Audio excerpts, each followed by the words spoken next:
6 hal ini akan mampu menjawab sebuah pertanyaan.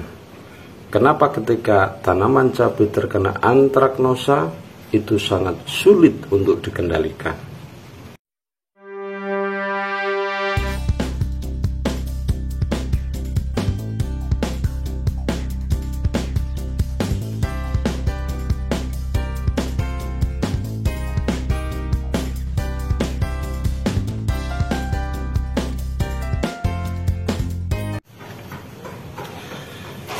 Assalamualaikum warahmatullahi wabarakatuh. Jumpa lagi teman-teman di channel Cabai Purwo 99. Antraknosa merupakan salah satu penyakit yang menjadi momok bagi para petani.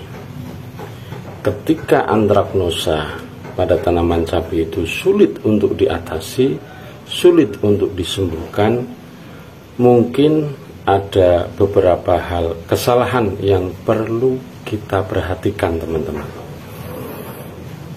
Yang pertama adalah melakukan pemetikan yang sembarangan. Memetik cabai yang terkena antraknosa itu memang sangat bagus, teman-teman. Namun tanpa kita sadari bahwa ketika kita memetik cabai yang terkena antraknosa itu sendiri, kita itu sudah menyebarkan jamur penyebab antraknosa itu kepada cabai-cabai yang sehat tentunya. Hal ini terkadang sering kurang dipahami, khususnya oleh teman-teman petani pemula. Jadi jamur antraknosa yang menjadi penyebab antraknosa itu, ketika tangan kita sudah menyentuh cabai yang kena antraknosa, kemudian kita memetik cabai yang lain, tentunya akan menyentuh cabai yang sehat, menyentuh daunnya. Dengan seperti itu, kita itu malah menyebabkan jamur penyebab antraknosa itu sendiri menjadi lebih menyebar tanpa kita sadari, teman-teman. Dan alangkah baiknya ketika kita mau melakukan pemetikan seperti itu, lakukanlah pemetikan setelah kita melakukan penyemprotan fungisida. Jadi kita tunggu beberapa hari. Mungkin kita perkirakan bahwa jamur penyebab antraknosa itu sudah mati. Jadi kalau masih kita memetik dan sebelum melakukan penyemprotan seperti yang sudah saya sampaikan tadi, akan menjadi penyebab jamur antraknosa itu bisa menyebar kemana-mana. Jadi lakukan pemetikan setelah penyemprotan fungisida. Dan juga ketika kita sudah melakukan pemetikan itu sendiri, jangan sampai cabai yang sudah terkena antraknosa itu kita buang di sekitar kebun cabai kita. Bisa kita kubur, bisa kita bawa pulang, atau mungkin dibakar di lokasi. Yang terpenting jangan dibuang sembarangan, teman-teman. Itu kesalahan pertama. Yang kedua adalah di saat kita melakukan proses penyembuhan antraknosa itu sendiri, hindari pengaplikasian unsur hara nitrogen. Jadi unsur hara nitrogen itu bisa membuat kadar air buah cabai itu menjadi sangat basah, teman-teman. Dan ketika buah cabai itu sangat lembab seperti itu,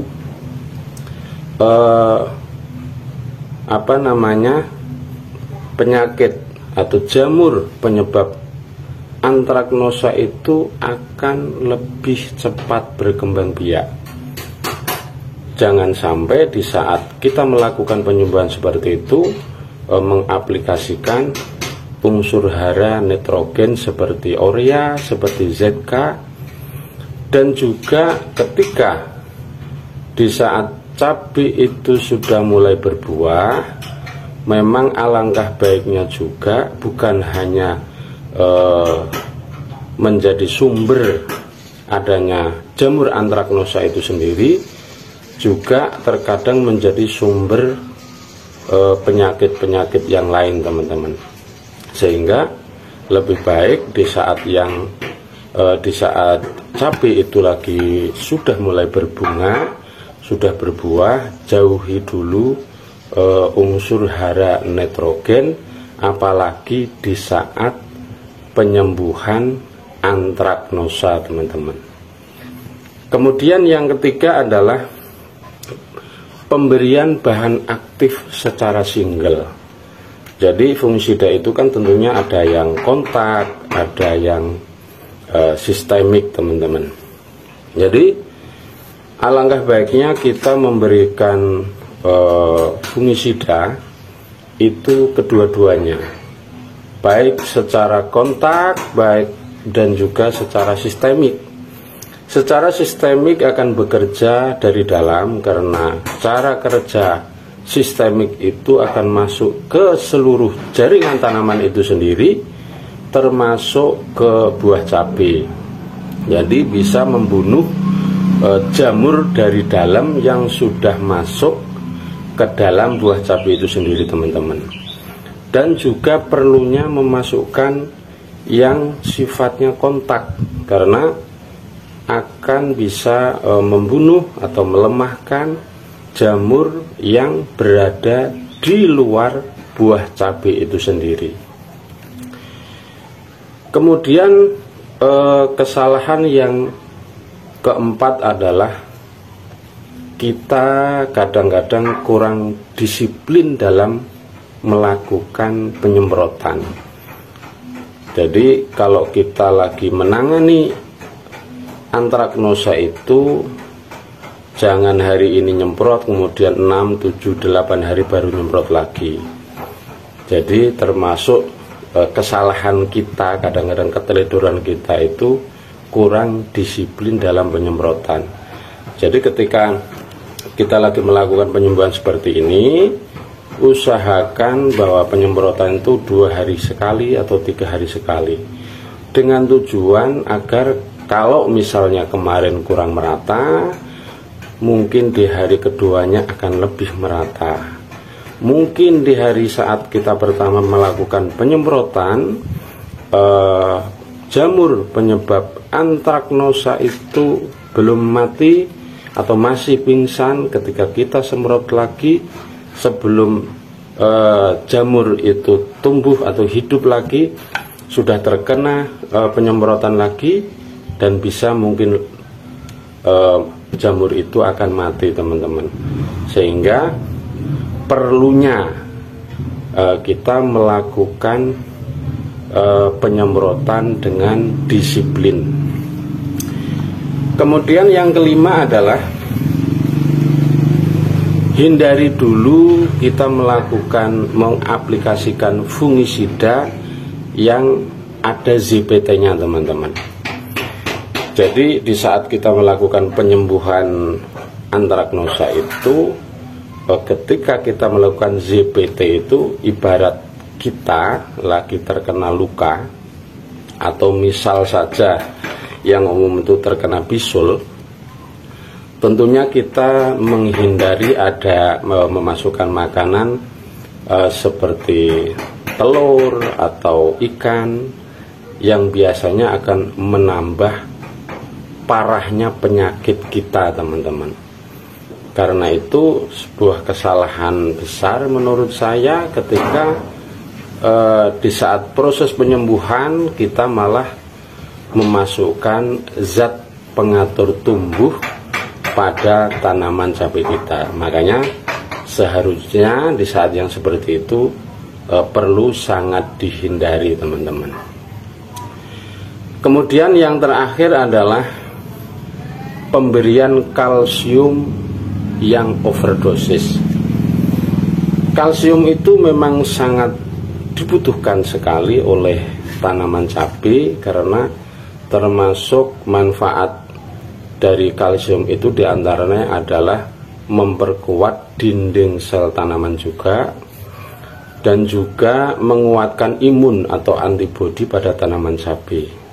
Tetapi ketika kita mengaplikasikan kalsium itu sendiri secara berlebihan, yang bebarengan ketika dimix dengan fungisida yang lain, itu akan bisa menyebabkan cairan fungisida itu pH-nya bisa berubah, teman-teman, dan bisa merubah keasaman pada larutan fungisida itu sendiri.